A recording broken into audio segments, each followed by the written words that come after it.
Bonjour à tous, je vais vous présenter une console que tout le monde connaît. Il s'agit de la Sega Game Gear. C'est une console des années 90 qui est assez imposante. Tout le monde a probablement déjà tenu une dans ses mains. Et donc je voulais vous montrer un peu son fonctionnement. Voilà, la particularité de cette console, c'est que si vous cherchez à en acheter une d'occasion, il faut surtout vérifier que les condensateurs ont été remplacés.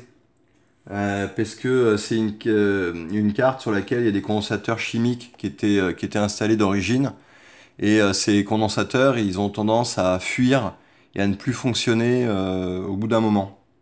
Donc si vous en achetez une, surtout vérifiez que les condensateurs ont été remplacés, parce que si c'est pas le cas, ils vont tôt ou tard lâcher. S'ils sont pas déjà en train de lâcher, et comme le liquide qui est à l'intérieur est vraiment très corrosif, le risque c'est qu'en plus il bouffe la carte mère de la console et qu'elle soit pas du tout réparable. Après, c'est pas une opération qui est extrêmement difficile à faire, mais il faut être un peu équipé avec un fer à souder et puis c'est un peu long.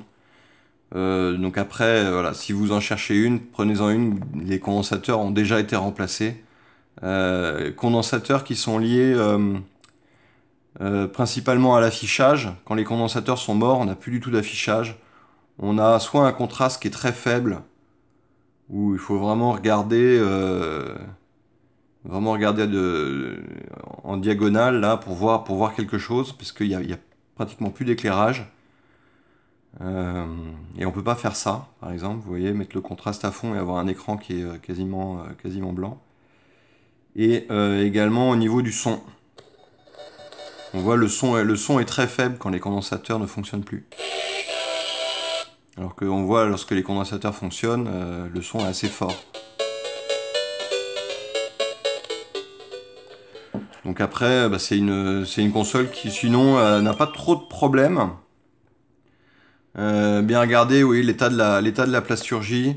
Il n'y a pas spécialement de soucis au niveau du connecteur au niveau du connecteur des jeux, comme il y aurait sur la NES où il y a souvent des problèmes de faux contact. Il y a un tube, sinon qui est en dessous de l'écran, une espèce de tube halogène qui éventuellement peut être cassé et c'est pas réparable, donc il faut changer carrément la carte mère. Il y a des petits modes qui existent qui vous permettent de changer l'écran pour avoir un écran qui soit d'une génération plus moderne et qui soit pas un écran comme celui-ci. Par contre, le module coûte assez cher. Donc tout de suite, c'est des consoles qui, du fait qu'elles sont pas d'origine, coûtent plus cher. Bon là, je vais vous montrer vite fait les jeux que j'ai. Donc le classique Sonic et également le classique Columns. Mais voilà, un jeu que j'aime beaucoup, Shinobi, qui est vraiment un jeu sympa. Et probablement que la musique rappellera des souvenirs à certains d'entre vous.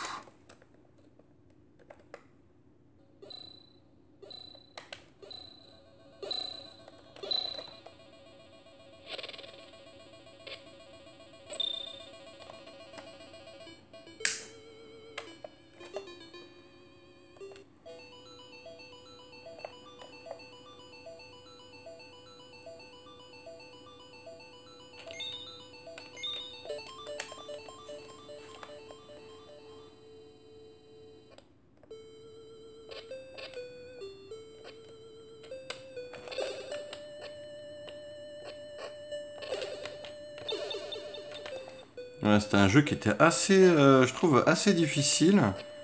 Surtout déjà dès le début, on vous met dans l'ambiance, comme quoi on vous fera pas de cadeaux. Et tout le long du jeu, c'est comme ça, hein.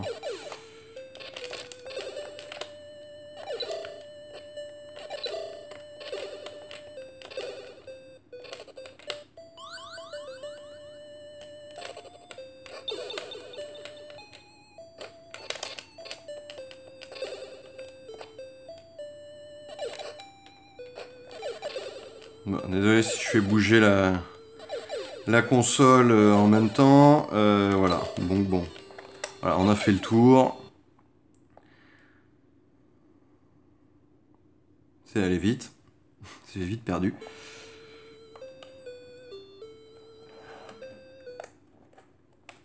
Et voilà, donc je vais vous montrer un peu la console en détail. Hein. Voilà, l'écran là, il a été changé. C'est pas l'écran d'origine. Et l'intérêt c'est qu'il est pas rayé parce que c'est un écran qui se raye assez facilement. Et souvent il est tellement rayé qu'on voit rien. Donc là l'écran il est neuf. Ça vaut le coup de le changer, c'est pas difficile. Après, voilà, les deux cache-piles, souvent il en manque un, voire les deux.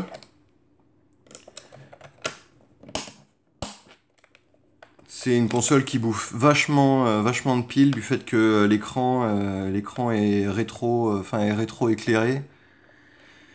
Et en plus est en couleur, donc les piles ça va assez vite. Donc on peut l'utiliser avec un transfo, ce qui est assez pratique. C'est une console avec laquelle on peut jouer à plusieurs parce qu'il y a un port d'extension qui est juste là.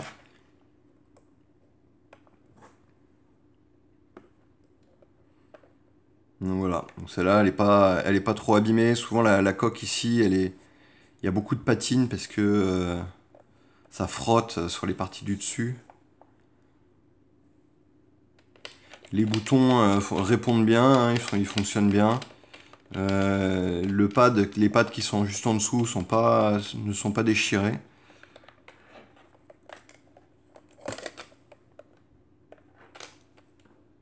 Et voilà.